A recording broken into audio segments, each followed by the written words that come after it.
All right, so here goes. First, we'll start off with this. Truth plus truth equals lie. That seems completely illogical. It doesn't seem like that would make sense.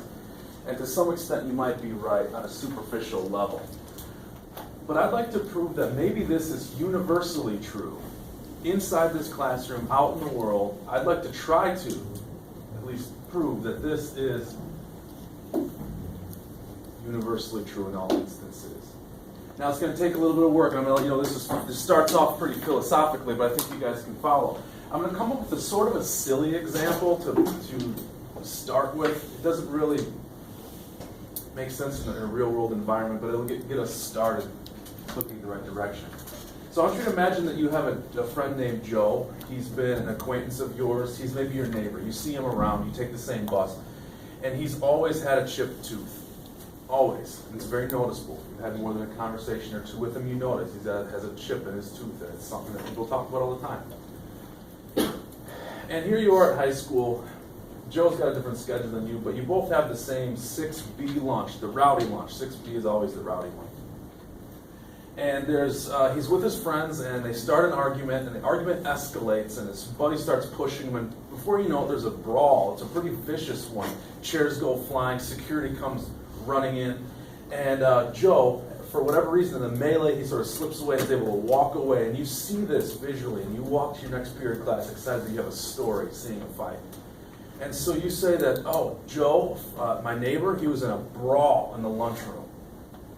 Dude left the brawl with a chipped tooth. It was brutal. I know you guys can figure out where we're headed with this, but it's a fact that he has a chipped tooth. It's a fact that it was a brawl. The word brutal isn't a fact. You can tell that that's an opinion statement, but the two facts are chipped tooth and lunchroom brawl. And you have two facts that when put together equal a lie. Now, most people would consider that a lie, and you know, you'd say that two truths, I get that, that's sort of steering things a bit. And most of you would consider that to be a lie. But I'd like you to consider that it's possible that anytime you take fact one and anytime you take fact two and put them together, you have the same effect. Let's bring in two facts that I've presented to you before. If you go to college, you'll earn, on average, $1.1 million more over the course of your lifetime. Those are two facts, and I've put them together for you. But can you see how there's a lot of information missing? Can you see how those two stats by themselves are leaving out a lot of extraordinarily important information? So what's happening? There are millions of facts in the world, billions, trillions if we really want to get down to it. And the fact that I've taken two 100% factual statements and put them together to present to you does not make it true. As a matter of fact, it says more about me that those are the two facts in the entire universe that I've grabbed and put together. It says more about me than it says about the world. And anytime you take two or more facts and you put them together, what you have is something that's largely deceitful. And we carry on and pretend that it's not, but it is. Now, what I'm introducing to you is what philosophers call lies of omission. Your parents may have called these, have you heard the term white lies before? Mm-hmm. That's what we're looking at here, a lie of omission. But I'd like to argue that when there's so many facts to begin with, every single stat that you put together is a lie of omission. In order for me to say to you that you're going to earn $1.1 million over the course of your lifetime on average with a college degree, I'm omitting the entire universe but these two stats. And these are, on surface level, it's true, but it's the same thing as saying my buddy left the fight with a chipped tooth. It's just not accurate. And if we wanted to, we could stop here and look at all the things I'm neglecting to show you when I say 1.1 million and a college degree. We know this, but what's really going on? It's not truthful. It's not truthful. So let's move on to this next part, and I think I've introduced you to this before, but there are a million facts about you. And if I had a God's eye and could look into your whole life, and I could take any two stats that I want, I can make you look like a ruthless, evil person. Or on the flip, I could make you into a noble saint. What am I doing with my statistics? I'm making essentially distruths, untruths.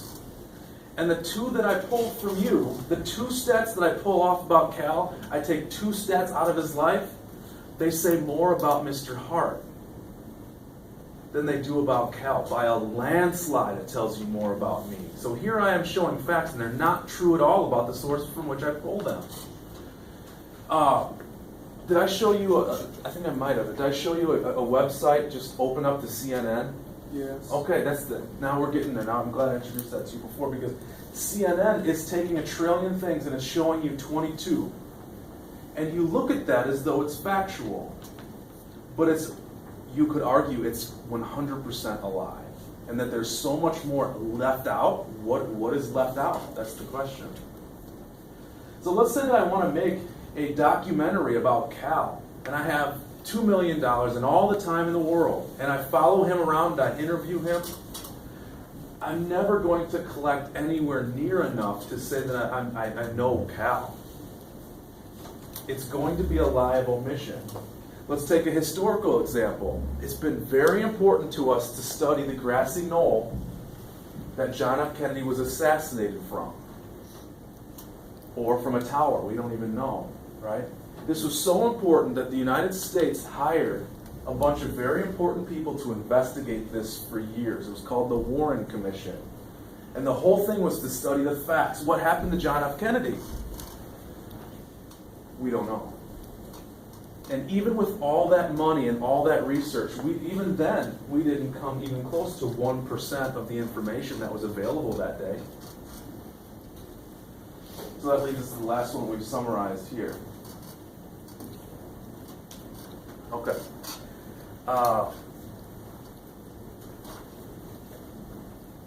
The last thing that I want to say is pretty controversial, so I need your attention. I don't want you to hear part of it and think I'm saying something that I'm not, okay?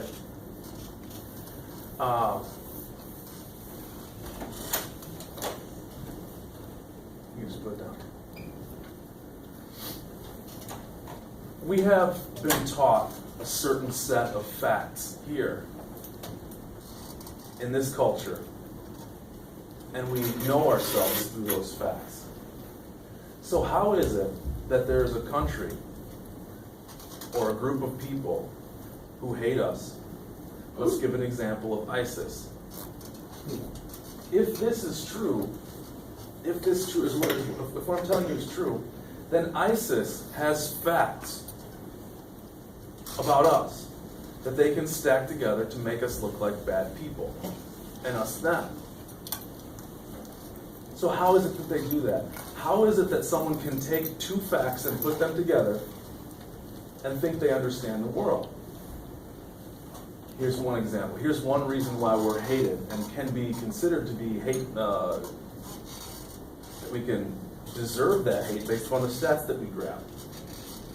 The average Nigerian makes less than $3 per day. Now, if they were to hear this stat, that a teacher who doesn't make much money comparatively in the United States has a $300 cell phone taped to a chair and is recording a video, and they think to themselves, a teacher over there has something in their pocket that would take me an entire year to earn, that comes across to them as distasteful. What if I were to tell you that it takes $5 to fix malaria? Now give my stat that I have a $300 cell phone, or it was when I bought it, and give that one stat to a family who just lost their son because of malaria. And all of a sudden I look disgusting. I look evil because I have, how many human lives is that thing I've rubber banded to the chair? How many human lives is that? You guys are good at math. I wasn't about to attempt that. But this is ludicrously evil to people from other countries. We're going to come back here in just a second. I think you guys are still following where we're headed with this, though. What if this sounds disgusting to you and it sounds abysmal to them? 1/3 of the women in Orange County in California, 1/3 have had a surgery to cut open their breasts and put silicone sacks inside and sew it back up again. $10,000, just as a medical procedure so they feel better about themselves and attract men.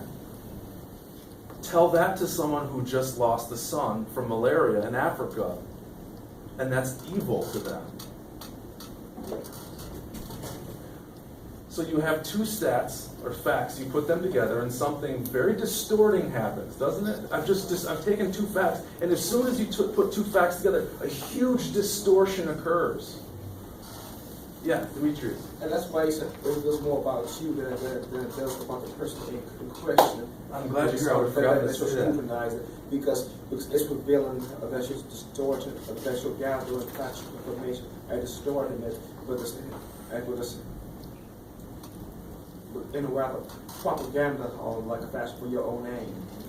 I think you beat me there, Demetrius. That's a better way than I was going to bring it back to the central point here. Those two statistics, the fact that the Taliban grabs this and this of the trillion facts and puts them together, is not seeking the truth. It's not a truth thing. Two facts together it's not a truth-seeking measure. I don't know what it is, and philosophers really struggle with that. But it does. That's Demetrius' point. It says more about the Taliban, these two facts, and their aims, than it does us. And what does it say about us that those are not the stats that we want to put together? When's the last time you've heard that you are pure evil because you've not saved a life from buying malaria medication? Maybe you've never heard that. Maybe it's been a while. But those are not the stats that we put together. And it's alarming. Alarmingly eye-opening, I guess you'd say. Demetrius. We said truth plus equals lies. Okay, also interpret that paradox as there could be only one absolute truth. There can only be one absolute truth, but that's not. You can't figure that out by being just a man, right? If you believe in God, then you believe that there is a objective, not man-made truth. That's a subject for different argument. So I want to take one last thing and say, what does this have to do with film? I want to show you that a camera itself is a lie machine. Here's my frame, and I'm looking out from my camera and I'm pointing it at someone, okay? I would like to film a documentary called Mr. Hart's Class. And my first opening scene here is of someone taking notes. I have to make a choice. I have to point the camera somewhere, and I've chosen a student taking notes. And we look at this and we say, that's factual. People take notes in Mr. Hart's class, but it's a lie of omission. It's a lie of omission. If I point it to someone with their head down or not paying attention, that's a fact, but it's also a lie of omission. I cannot point the camera anywhere at truth. It doesn't exist. And where I point the camera says more about me than anything you see on screen. By a landslide, it says more about me than what you're looking at. Okay? So not only is it what facts I put together, because I have two scenes here. I can show person taking notes, person studiously watching. Those two facts by themselves put together is a falsehood, a lie of omission. But then also just the fact that this is a frame, a choice. Why am I pointing it that direction? And nowhere can I point this does it show Mr. Hart's class. Like, I can't do it. And then why this class? Why didn't I film first hour? You never know. You never know. And if the documentary was called Mr. Hart's Class, no, there's just no way. There's just no way to capture it all. All right, so that's the camera frame example. That not only do there's two parts to this. Be very clear. Scene 1, Scene 2 is the chipped tooth effect. Scene 1, Scene 2, massive distortion.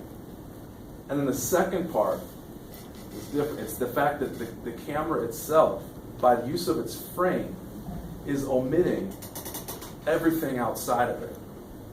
So if this is the start of my documentary right here, these three individuals, think visually about what all is happening in the world right now and how much more is happening out here than inside this frame. Okay? Any questions or comments, observations? Yeah. No, it was just an example. As soon as I said that, I'm like, wow, I'm recording it. That seems tricky, but no. Anything else?